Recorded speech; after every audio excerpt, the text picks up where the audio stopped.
Welcome back to my YouTube channel. उम्मीद करता हूँ कि सब खैरियत से होंगे। आज की इस वीडियो में आपको बताने वाला हूँ वापडा में बड़ी भर्तियों का ऐलान कर दिया गया है। आज की इस कंप्लीट वीडियो में आपको कंप्लीट इन्फॉर्मेशन दूंगा कि आपने वापडा में वाटर डेवलपमेंट के लिए कैसे अप्लाई करना है, कौन कौन अप्लाई कर सकते हैं, क्या एज है, क्या क्वालिफिकेशन है।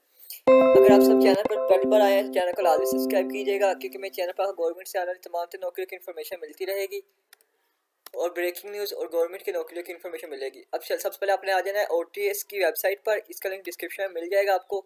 इस पर आकर ये water and power development authority training jobs के बारे में मालूमात दी जाएंगी। फिर उसके बाद water and power development authority वापडा, ये ministry of science technology government की, ठीक है।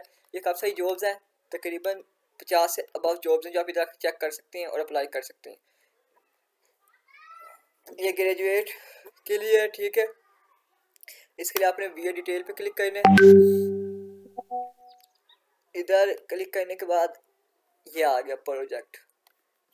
ये 16वें ग्रेड की जॉब है, Urdu train graduate teacher, apply can online है, ठीक है। आपने इधर क्लिक करना है, UP अगेन, ये आ जाएगा आपके पास रजिस्ट्रेशन फॉर्म। लास्ट डेट इसकी है 8 दिसंबर 2024। इस पर आपने सिलेक्ट करना है, इधर अपना name, mobile number, CNIC, email दे देनी है। इस तरह आपका अप्लाई हो जाएगा। अगर आप में से किसी को अप्लाई करने में मुश्किल आए या अप्लाई सही से ना हो तो आप मुझसे अप्लाई करवा सकते हैं। मेरी फ़ीस अप्लाई करने की 350 रुपये है। अल्लाह आपका और मेरा हामी नासिर हो। वीडियो पसंद आई हो तो वीडियो को लाइक कीजिएगा, चैनल सब्सक्राइब कीजिएगा, वीडियो ज़्यादा शेयर कीजिएगा। बाकी ये और मज़ीद जॉब्स हैं जितने आप खुद अप्लाई कर सकते हैं देख कर।